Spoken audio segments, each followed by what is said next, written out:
What the F is going on man. వాళ్ళనేమో మనం 150 రన్స్కి all out చేశాము, వాళ్ళేమో మనల్ని 100 రన్స్కి ఆల్అౌట్ చేశారు. ఇప్పుడేమంటే 170 runs 0 wickets. What the hell is going on. My dear స్టారకు, మై డియర్ వుడ్డు, ఏం చేస్తున్నారు భయ్యా? రెండు సెషన్లు ఆడినాం, మీరు ఒక్క వికెట్ కూడా తీయలేదు. ఇలా అయితే ఇక ఫస్ట్ టెస్ట్ గోయిందా గోవిందా. అరే ప్యాట్ బ్రో, నువ్వు బౌలరే కదా, నీ నువ్వే తీయచ్చు కదా వికెట్లు, మా మీద దొర్లుతున్నావేంటి? అరే అప్పుడు ఎంతో కష్టపడి మంచి ఆపర్చునిటీని క్రియేట్ చేశా, ఆ కాజాగాడు మొత్తం ముంచేశాడు. లేకపోయింటే ఆ జైస్వాల్ ని 30 రన్స్ కే అవుట్ చేసే వాళ్ళము. ఇప్పుడు 92 రన్స్ కొట్టాడు. ఇప్పుడు ఉప్పు చింతపండు వేసుకొని నాకండి, బాగుంటుంది. అరే అది బాయ్స్, 20 ఏళ్ల కల ఇప్పుడు నెరవేర్చారు. నీ అవ్వ ఎప్పుడు 2004లో ఆస్ట్రేలియా పైన ఓపెనింగ్ పార్ట్నర్షిప్ 100 కొట్టారు, అది ఈ రోజుతో బ్రేక్ చేశారు. నీ అవ్వ మీరైతే తోప్ తురుమే జైస్వాల్ రాహుల్, నీ అవ్వ మీరైతే అలానే కంటిన్యూ చేసి ఇద్దరు ఒక్కొక్క సెంచరీ లేపుర్రి, ఆ తర్వాత మిగతాదంతా మేం చూసుకుంటాం.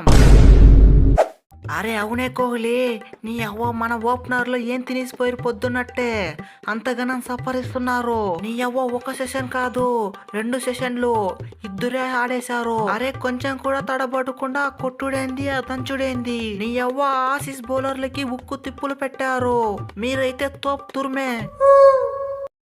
అరే లేకపోతే ఏంటే రోహిత్, నీ అవ్వ ఎవరు చూసినా రాహుల్ ఫామ్ లో లేదు, రాహుల్ ఫామ్ లో లేదు అంటున్నారు. ఇప్పుడు చూసావు కదా ఆసీస్ పైన నీ అవ్వ హాఫ్ సెంచరీ పిసిగా, అట్టుంటుంది రాహుల్ తో. మరి అలానే చూసుకో, డే 3లో సెంచరీ పిసికి రాహుల్ ఉన్న ఫామ్ ఏంటో చూపిస్తా, అలానే నా ప్లేస్ ని కన్ఫర్మ్ చేస్తా.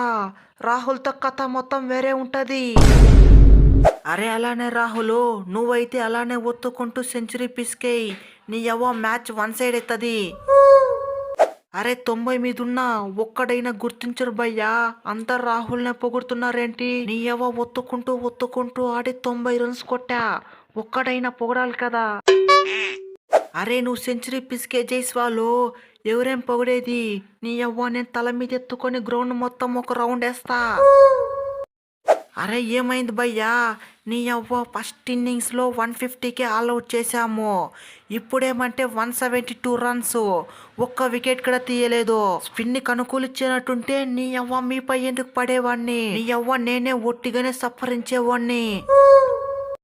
అరే ఎక్కడ తీసేది ఏంది పోబాయ్, నీ అవ్వ 100 బాల్ ఒత్తుకుంటూ ఒత్తుకుంటూ ఆడి నడం మొత్తం పట్టేసది. అప్పుడు ఎంతో కష్టపడి ఒక ఆపర్చునిటీని క్రియేట్ చేశా, ఆ కాజగాడు వదిలేశాడు. నీ అవ్వ పోతే పోనీలే, డే 3లో చూసుకుందాం, ఒట్టిగానే పిసికేద్దాం. అరే అవునే స్టారకు, నీ అవ్వ అంత కష్టపడి ఎలాగో అలాగా 100 రన్లన్నా దాటిచ్చావు, లేకపోయింటే ఇజిత్ మొత్తం పోయేది. అరే సూడే స్మిత్, నీ అవ్వ పిల్లగాలు ఎలా ఒత్తుకుంటూ ఆడుతున్నారో, నువ్వేమంటే డక్అవుట్ అయిపోయావు. నీ అవ్వ టెస్టుల్లో మోస్ట్ ఎక్స్పీరియన్స్ పర్సన్ అంటే నువ్వు, అలాంటిది నువ్వు డక్అవుట్ అయిపోతే ఎలా? ఎప్పుడైనా చూసి కొంచెమైనా బుద్ధి తెచ్చుకో. అరే సైలెన్సరు, నీ అవ్వ నువ్వేం భయపడకులే, నెక్స్ట్ ఇన్నింగ్స్ లో ఆడి నీ అవ్వ స్మిత్ ఉన్న ఫామ్ ఏంటో చూపిస్తా. నా ఎక్స్పీరియన్స్ మొత్తం ఉపయోగించి నీ అవ్వ ఇండియాని ఈ సిరీస్ లో ఓడిస్తా, ఇది ఈ స్మిత్ గాని శబ్దం. అరే అది బైస్ వీడియో నచ్చితే వీడియో గట్టిగా లైక్ చేయర్రి, అలాగే మన ఛానల్ ని సబ్స్క్రైబ్ చేసుకోండి, అలాగే వీడియో ఏ విధంగా ఉందో కామెంట్ చేయడం మాత్రం మర్చిపోకు గురు.